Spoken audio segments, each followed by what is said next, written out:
Right, boys and girls,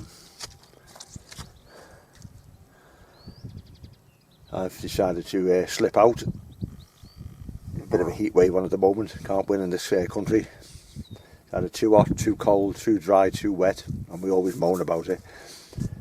But I've managed to wangle a few hours, so I'm doing a quick overnighter at a place called Unisgiftan. You'll find several videos of mine on this island. Unis is Welsh for island, and I've actually got a video in my uploads about the history of the name of this. So if you look it up online, it's nothing like what it's claimed to be. I'm not far from Porthmadog, northwest Wales. I'll just lift this up and pan round a bit. I'm in this here is the island, and I'm actually in a slightly different place. There's a bit of a around the bend over there that way. There's a bit of a little sandy beach there, but for the first time ever, all the times I've been coming here, someone's camping there. Now it's possible they're not going to stay the night. They might just have pitched up for the day. They don't look really equipped for the night, but it's going to be a nice warm night, a real warm one. So they stay. I say it's the first time I've ever known anyone to camp here while I've been here. I know people have camped here. I found the remains. I've just found a little, very old remains of a campfire over there. However, what I'm going to do, it's a 27-foot tide today, and it's high tide's about 5:30. And something I've been sort of planning to do for a while is I spend a lot of time on the marshes. And if you look here, you see these gullies. They fill up with water, and they can make salt marshes quite treacherous. A 30-foot tide would drown this for an hour or two. And of course, the sheep in the background there. Farm road, no doubt, trying to get a premium on them as Saltmarsh lambs. The tide's on the turn, the river channel's over there, and this island is in the Dwyreid estuary. The Dwyreid goes up there, and you can see a bridge in the back, in the distance there in the background, called Pont Brewit. The river goes under that and up that valley there behind. And it's a nice sheltered estuary. I've been to come here as well, do a bit of cockling. There's plenty of cockle shells knocking about, and it's not an estuary that strips cockles from miles away and deposits them, and you think, oh, there's cockles there, and actually not. It's also full of little clams as well, chelons. So I can see from here the tide is on the turn, it's coming in over there. It's pushing its way up the river. It's only a 27-foot tide, so this island will be cut off for the most about an hour. But these gullies should get water in them. What I intend to do is something that I have plans to do for a while. Is I'm going to actually pitch a little tent. I've brought a little one-man tent for demo purposes. And I brought a tarp to sleep under tonight with me, self-inflating mattress in it. I might just be tempted, I know it's only a very small tent, but I might just be tempted to just, if I need to, just kip in it just for an hour or two, just for the experience. But I'm expecting these gullies to fill up with water, and what I'm going to do, I've sort of got a spot in my mind's eye there, so I'll go to it in a second. You see these depressions where there's sand there, for instance, and over there. Now that's wet. That tells me the tide's on the make. So the previous tide was about 6 inches lower, but that's wet. It's been so hot it hasn't dried out. That tells me that this gully will fill up with water. And for a short while, where I am here, the tent there will be cut off, because you'd have to negotiate this gully just to get back to the the safety of dry land here a few yards away. They can be treacherous, these gullies. Not particularly dangerous, it's just that you fall into them when you get wet. So I'm just going to look at that spot. as I say, when you're out on the marshes, whatever you're doing, bird watching, wildfowling, whatever, fishing even in some cases, you have to be wary of the tides. Some marshes, you know, you're several miles from land, you're in trouble if anything goes wrong. But this was quite tame really. But I always had the idea of actually camping on a salt marsh and letting the water come up around you, as long as you know, like you would if you were fishing or shooting, for instance, how high the particular tide comes up on a salt marsh. As long as you know that, and you know you're safe and there's no strong winds to push the tides up higher, there's actually no reason why you couldn't pitch a tent on a salt marsh. I've never known anyone to do it, and I'm just going to have a go at it. So you see all the footprints of the sheep, nice and soft there, very soft there. And this is the what I was thinking of. I put a tent here on this bit of a ridge. There's a nice flat bit there actually. Yeah, it's a nice flat bit.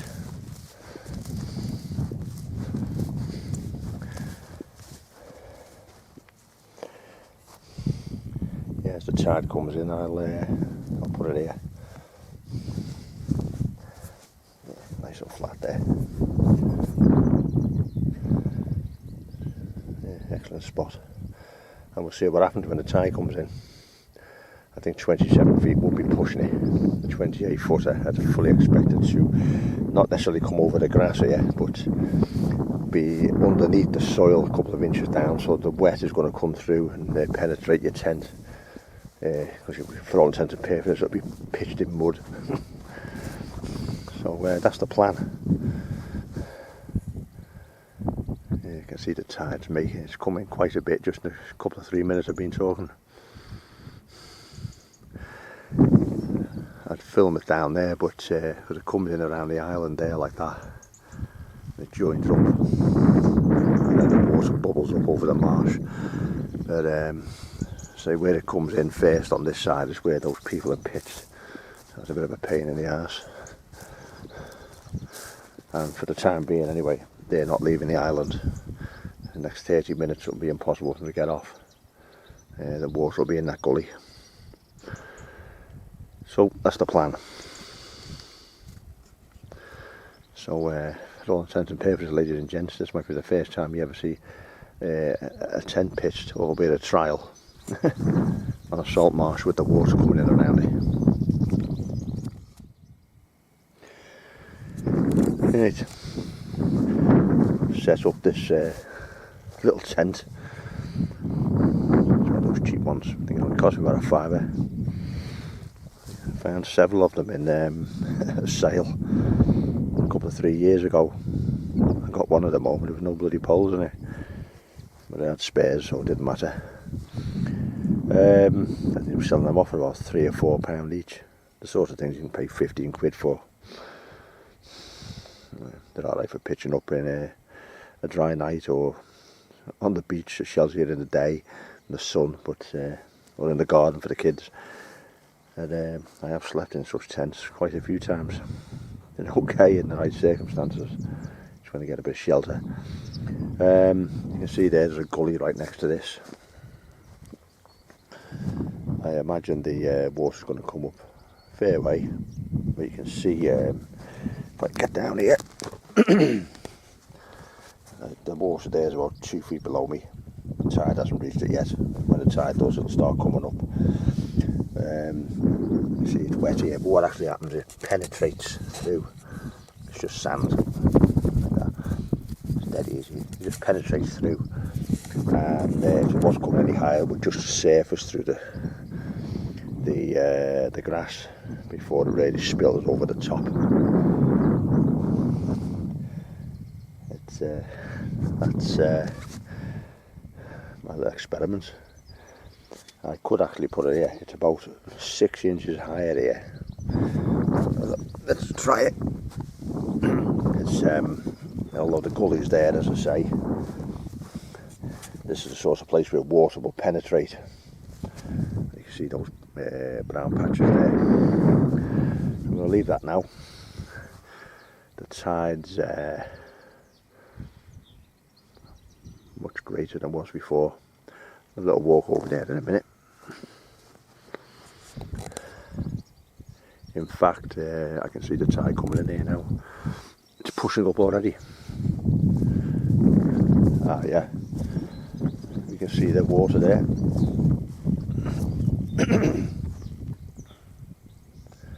Yeah, tide's pushing along that gully. So I'm on the wrong side of it now. Better get over there before I get wet.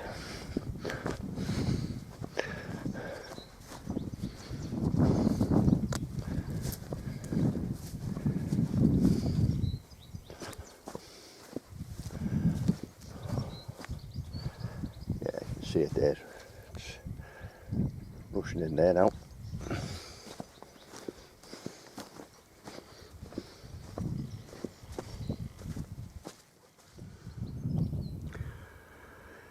There's the little tent, a gully there, filling up with water now. It was, when I was setting up that tent, it was pretty much dry, just a bit of wet mud at the bottom. It's getting there now. So,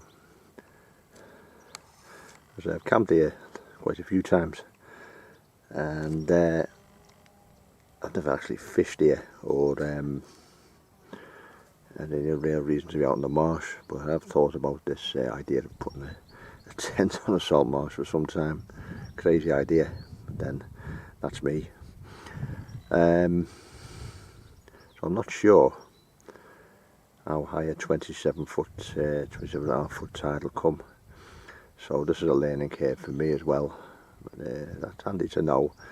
And there's a nice little place around the corner actually. A flock of geese in the background there, I think.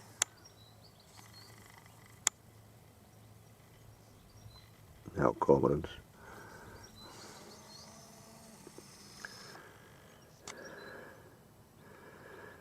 So we shall see. So I was going to just put my tarp up tonight and sleep under that. I brought that little tent just for demonstration purposes, but I think I'll bring it over to here, and if needs be, I'll keep it there. I'll put the tarp over the top of it with an extra layer. And there's those people over there.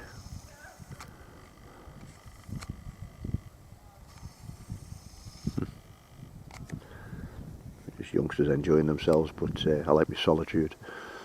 As I say, first time I've ever come across anyone camping here other than myself.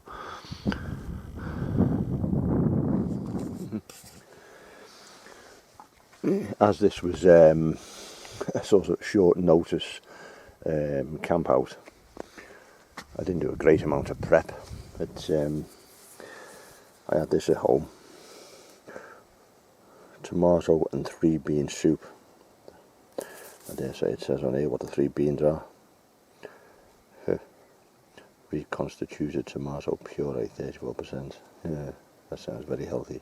Green pepper, onion, celery, grapeseed oil, maize starch, celery extract, parsley, white pepper. Leaf powder's a lot more than 3 in there. So it's supposed to be tomato soup, but I think it's more like a vegetable soup with all that lot in it. Basil, thyme, oregano, coriander, cumin, black pepper, sunflower oil, garlic powder. I thought I'll have this for tea, and I've got half a loaf with me, which I had at home, so I just grabbed that and threw that in the bag. This I'll make a little fire and I'll put this on the open fire later.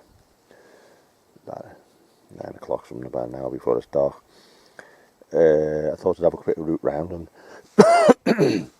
see if there's anything to eat that I can add into this.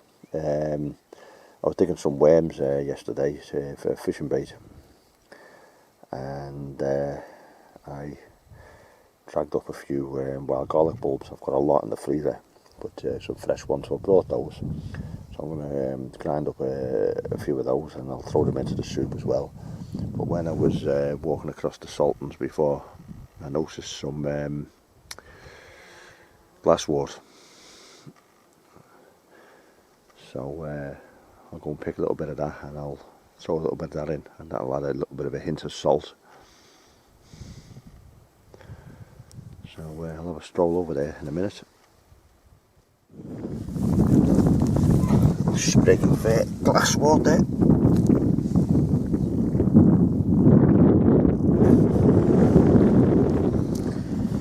Yeah, this is glasswort. People probably more commonly know it as marsh samphire. Yeah, you'll pay through the nose for it in restaurants.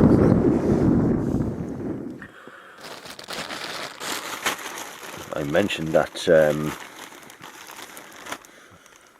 I dug up a few wild garlic bulbs. I was digging worms for fishing bait, and some of these chunky ones came up. So I'll get another there's a good one there. Put those back in the bag. And this, what I'll do is I'll just top and tail those for now.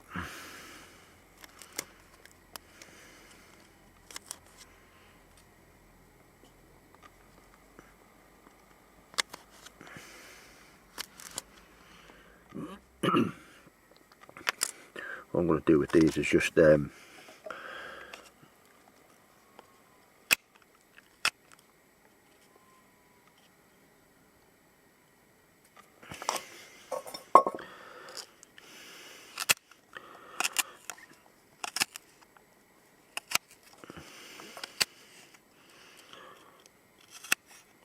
to leave a little bit chunky, and that's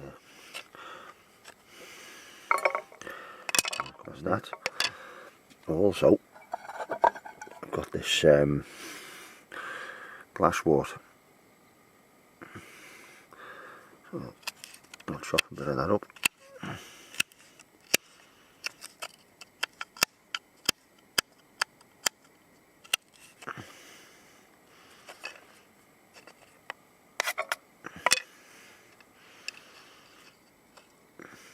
Use that one.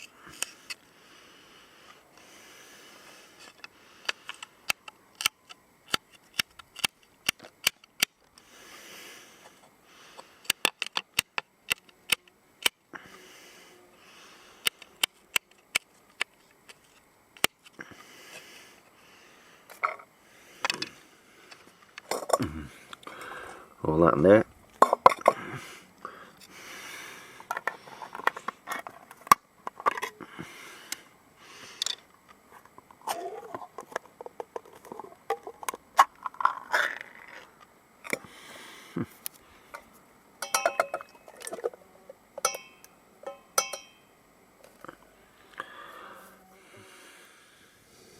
A nice little hot fire going now. A few dead twigs about, a little bit of driftwood twigs. Won't take long to heat that through.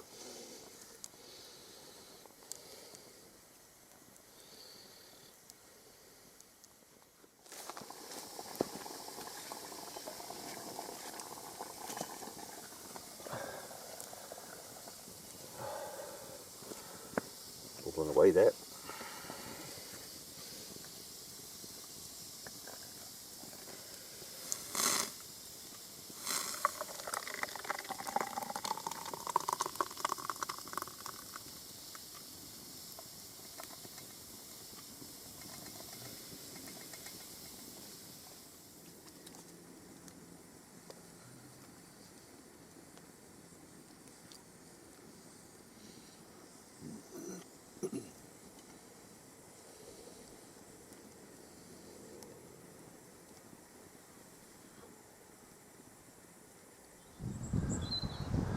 The tent's pretty much surrounded now.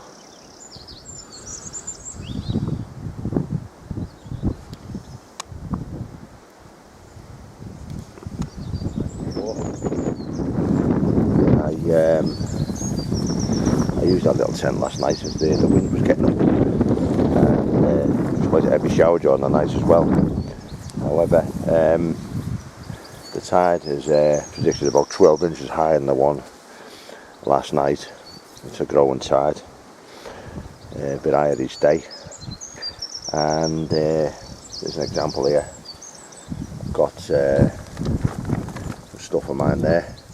This water's creeping in. This is flooding. This was all dry yesterday at the height of the tide.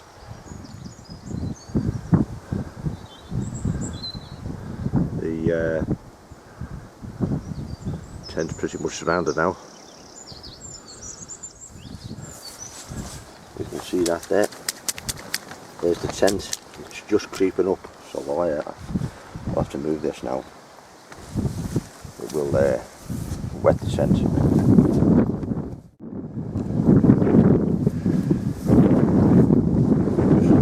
Just sleep in.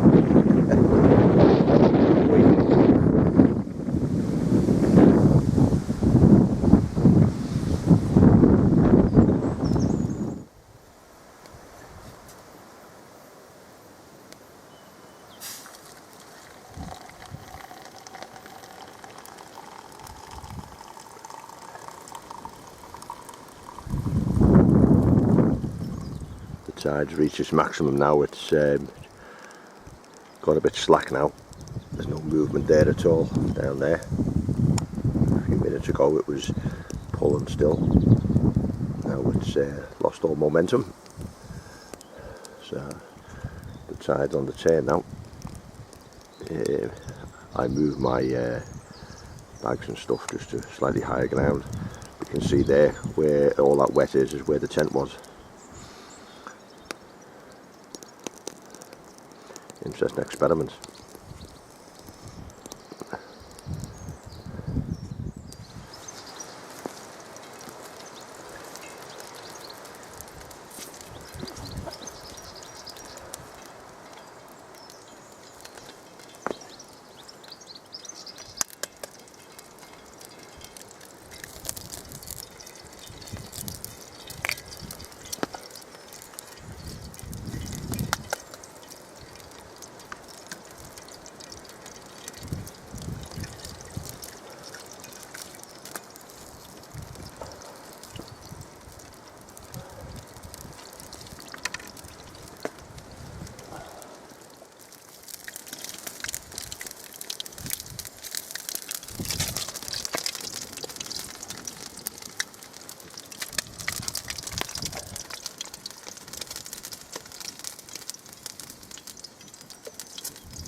Well, successful and informative little camp out.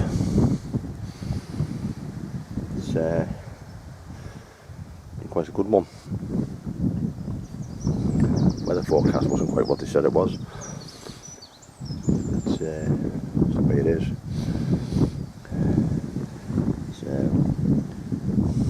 So I'll tie it up now. About half hour, 45 minutes back to the mainland.